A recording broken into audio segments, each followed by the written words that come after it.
नमस्ते मेरे प्यारे दोस्तों। हम लोग रेलवे एएलपी टेक्नीशियन और एनटीपीसी में नए पैटर्न पर आधारित टीसीएस द्वारा अब तक पूछा गया सभी प्रश्नों को सब्जेक्ट वाइज और चैप्टर वाइज स्टडी कर रहे हैं। आज हम लोग साइंस सीरीज में फिजिक्स का क्लास 6 वीडियो देखेंगे। जो पीछे का वीडियो नहीं देखे हैं वो प्ले लिस्ट में जाकर जरूर देख लें।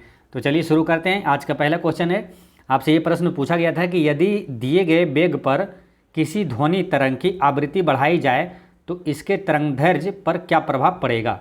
ठीक है, एक बार फिर समझिए। यदि दिए गए वेग पर किसी ध्वनि तरंग की आवृत्ति बढ़ा जाए तो इसके तरंगदैर्घ्य पर क्या प्रभाव पड़ेगा। तो इसकी तरंगदैर्घ्य में कमी आ जाएगी, इसकी तरंगदैर्घ्य में कमी आ जाएगी। नेक्स्ट है,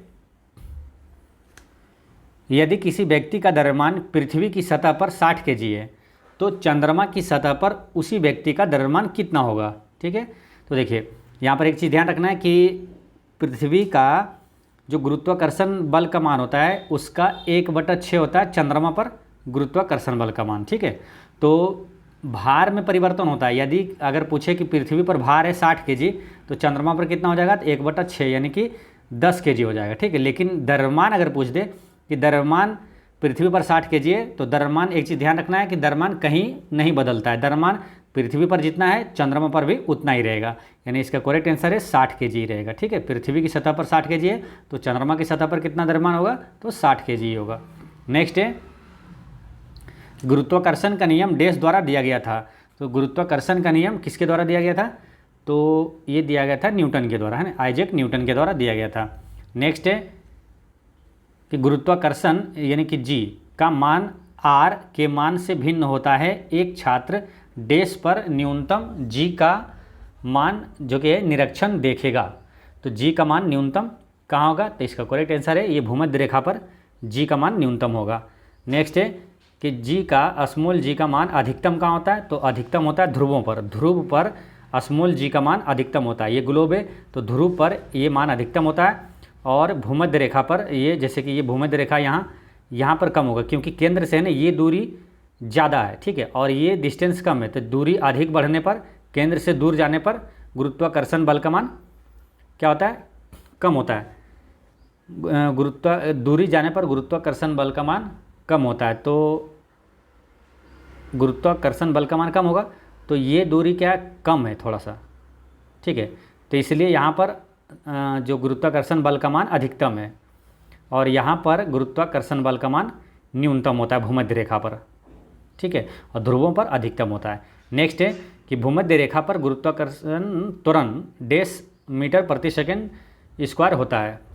तो इसका करेक्ट आंसर क्या है, तो ये होता है भूमध्य रेखा पर गुरुत्वाकर्षण त्वरण होता है 9.78 मीटर प्रति सेकंड स्क्वायर होता है।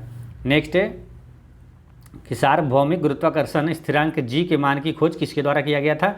तो सार्वभौमिक गुरुत्वाकर्षण स्थिरांक जी का मान ये खोज किया गया था किसके द्वारा, आइजैक न्यूटन के द्वारा किया गया था। नेक्स्ट है कि चंद्रमा पर स्मॉल जी का मान पृथ्वी पर स्मॉल जी के मान का 1/6 है। यदि कोई व्यक्ति पृथ्वी पर 1.5 मीटर ऊंचा उछलता है पृथ्वी पर, तो चंद्रमा पर वह कितनी ऊंचाई तक उछल सकता है। तो देखिए चंद्रमा पर जी का मान क्या है, यानी चंद्रमा पर गुरुत्वाकर्षण बल का मान जो होता है वो पृथ्वी पर के 1/6 होता है। ठीक है, 1/6 होता है। तो चंद्रमा पर जितना ये उछलेगा ना, चंद्रमा पर उसकी ऊंचाई कितना ऊंचाई तक उछल जाता है। पृथ्वी पर 1.5 उछलता है तो पृथ्वी से 6 गुना ज़्यादा चंद्रमा पर उछलेगा ना।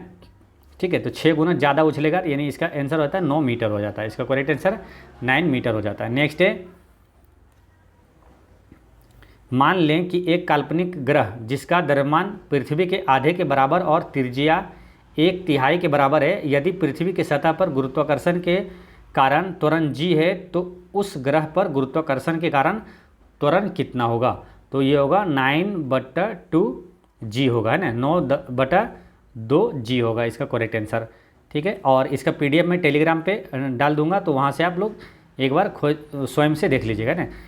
यहाँ पर क्वेश्चन है कि रिक्त स्थान में सबसे उपयुक्त विकल्प भरें। तो क्वेश्चन है कि गुरुत्वाकर्षण का सार्वभौमिक नियतांक है। तो गुरुत्वाकर्षण का सार्वभौमिक नियतांक कौन सा है, तो ये 6.67 × 10⁻⁻11 न्यूटन मीटर स्क्वायर प्रति केजी स्क्वायर। नेक्स्ट क्वेश्चन है कि पृथ्वी की सतह द्रव्यमान m और त्रिज्या r पर गुरुत्वाकर्षण के कारण त्वरण डैश के अनुपातिक होता है। तो ये किसके अनुपातिक होता है? ये हो जाएगा जो द्रव्यमान m बटा त्रिज्या के स्क्वायर है ना, बटा में त्रिज्या स्क्वायर के अनुपातिक होता है। नेक्स्ट है कि मान लें कि एक काल्पनिक ग्रह जिसका द्रव्यमान और त्रिज्या दोनों पृथ्वी के आधे के बराबर है, यदि पृथ्वी की सतह पर गुरुत्वाकर्षण के कारण त्वरण स्मॉल g है तो उस ग्रह पर गुरुत्वाकर्षण के कारण त्वरण कितना होगा? तो इसका करेक्ट आंसर है 2g होगा, है ना। मान लें कि एक काल्पनिक ग्रह जिसका द्रव्यमान और त्रिज्या दोनों पृथ्वी के आधे के बराबर है, यदि पृथ्वी की सतह पर गुरुत्वाकर्षण के कारण त्वरण स्मॉल g है तो उस ग्रह पर गुरुत्वाकर्षण के कारण त्वरण कितना होगा? तो 2g होगा। नेक्स्ट है कि मान लें कि एक ग्रह जिसका द्रव्यमान और त्रिज्या दोनों पृथ्वी के द्रव्यमान और त्रिज्या के 2 गुना है, तो ग्रह की सतह पर गुरुत्वीय त्वरण पृथ्वी की तुलना में n गुना है, तो n का मान क्या होगा? तो n का मान क्या होगा? तो इसका करेक्ट आंसर है 1/2 हो जाएगा, यानी आधा हो जाएगा। नेक्स्ट क्वेश्चन है निम्नलिखित कथन में कौन सा कथन सत्य है? ठीक है, तो पहला क्या है?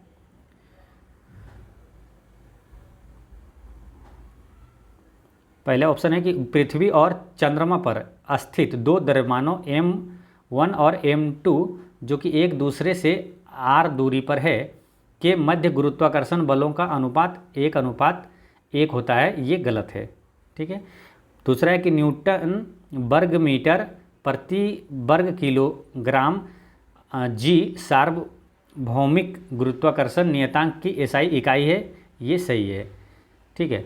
और तीसरा क्या कि जो सार्वभौमिक गुरुत्वाकर्षण नियतांक का मान वस्तुओं के बीच की दूरी पर निर्भर करता है, तो ये गलत है। और फिर क्या है कि सार्वभौमिक जो गुरुत्वाकर्षण नियतांक का मान वस्तुओं के द्रव्यमान पर निर्भर करता है, तो ये भी गलत है। यानी कि आंसर इसका केवल बी हो जाता है ना। इसका करेक्ट आंसर हो जाता है केवल बी, यानी कि ऑप्शन नंबर ए हो जाएगा। केवल बी सही है। नेक्स्ट है कि जब एक उपग्रह पृथ्वी के चारों ओर 40,000 किलोमीटर त्रिज्या के ग्रह पथ में घूमता है तो गुरुत्वाकर्षण बल द्वारा किए गए कार्य की गणना कीजिए। तो गुरुत्वाकर्षण बल द्वारा किए गए कार्य की गणना कीजिए। तो इसका करेक्ट आंसर होगा 0 जूल हो जाएगा। नेक्स्ट है कि एक वस्तु का वजन पृथ्वी की सतह पर W है, जिस ग्रह का द्रव्यमान पृथ्वी के 15 गुना और त्रिज्या पृथ्वी के 4 गुना है, उस पर उसका वजन क्या है? तो इसका करेक्ट आंसर है, इसका करेक्ट आंसर हो जाएगा 15/16 W हो जाएगा, 15/16 W। नेक्स्ट है कि निम्नलिखित में से कौन सा कथन गलत है? ठीक है, इसमें गलत कथन पूछा है, कौन सा कथन गलत है? तो पहला क्या है? चंद्रमा पर g का मान पृथ्वी के g के मान के बराबर है। ठीक है, तो ये कौन सा कथन गलत है? तो ये सही है। ठीक है, चंद्रमा पर g का मान पृथ्वी के g के मान बराबर है। दूसरा क्या है कि एक दूसरे से 1 मीटर की दूरी पर रखी हुई दो वस्तुओं जिनके द्रव्यमान 2 किलोग्राम और 2 किलोग्राम है के बीच लागू होने वाला गुरुत्वाकर्षण बल 26.68 गुना 10 के पावर -11 न्यूटन है। तो ये क्या है? ये भी सही है। ठीक है। और है कि तीसरा क्या है? न्यूटन के गुरुत्वाकर्षण का नियम प्रयोगशाला में ही मान्य है। ये गलत है। ठीक है, प्रयोगशाला में ही मान्य नहीं, ये गलत है।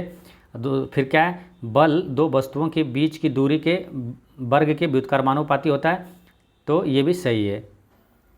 ठीक है, तो पूछा कौन गलत है, कौन सा कथन गलत है? तो केवल सी गलत है ना। इसका आंसर हो जाता है option number A. Correct answer हो गया ए। नेक्स्ट है कि टेलीफोन का आविष्कार कब हुआ था? तो टेलीफोन का आविष्कार हुआ था 1876 में हुआ था। किसने किया था? अलेक्जेंडर ग्राहम बेल ने किया था।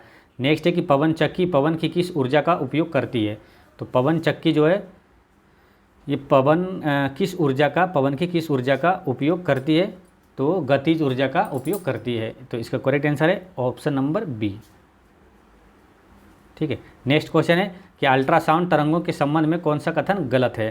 तो अल्ट्रासाउंड तरंगों के संबंध में कौन सा कथन गलत है?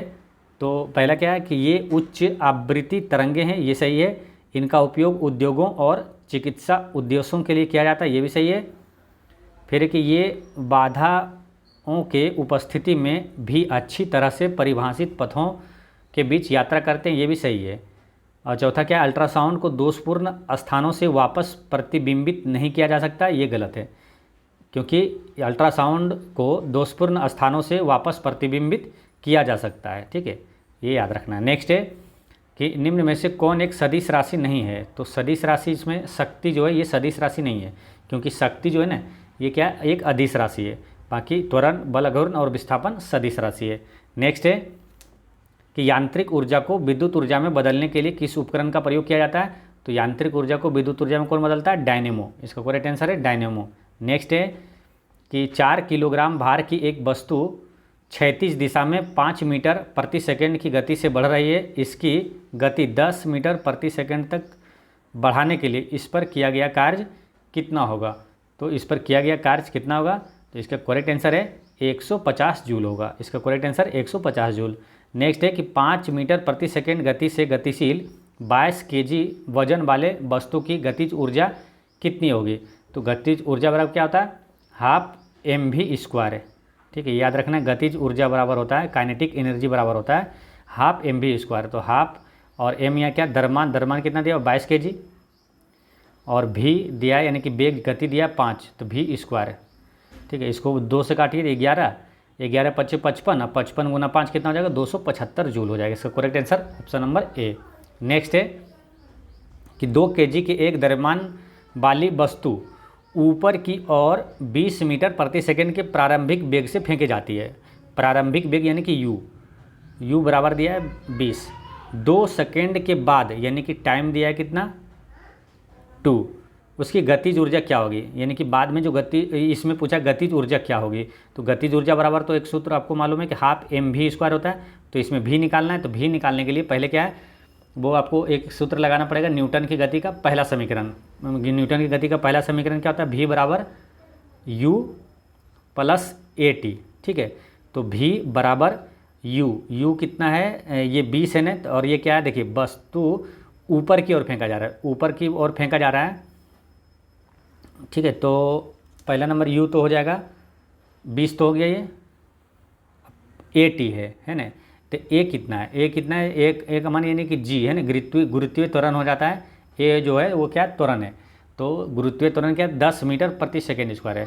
तो गुरुत्वीय त्वरण जो है ना ऊपर की ओर फेंका जा रहा है, तो इसलिए गुरुत्वीय त्वरण जो है वो माइनस में होगा, -g होगा, है ना, -g होगा। a बराबर क्या होगा, -g होगा। तो -g में यहाँ क्या, माइनस एक जगह पर जो यानी कि गुरुत्वीय त्वरण 10 जो है वो माइनस में होगा, और गुना t कितना 80 है ना, ये तो t है 2 है, तो 10 दूनी 20। तो ये 20 में से ये 20 चला गया, तो v बराबर कितना हो जाएगा 0 हो जाएगा। ठीक है, तो v बराबर जैसे 0 हुआ तो गतिज ऊर्जा पूछा था, यहाँ v का मान 0 रखेंगे तो ये टोटल 0 हो जाएगा। इसका करेक्ट आंसर होता है 0 जूल हो जाता है। तो दोस्तों इस तरह से साइंस सीरीज में फिजिक्स का क्लास 6 वीडियो होता है समाप्त। मिलते हैं नेक्स्ट वीडियो में, पढ़ते रहे, मुस्कुराते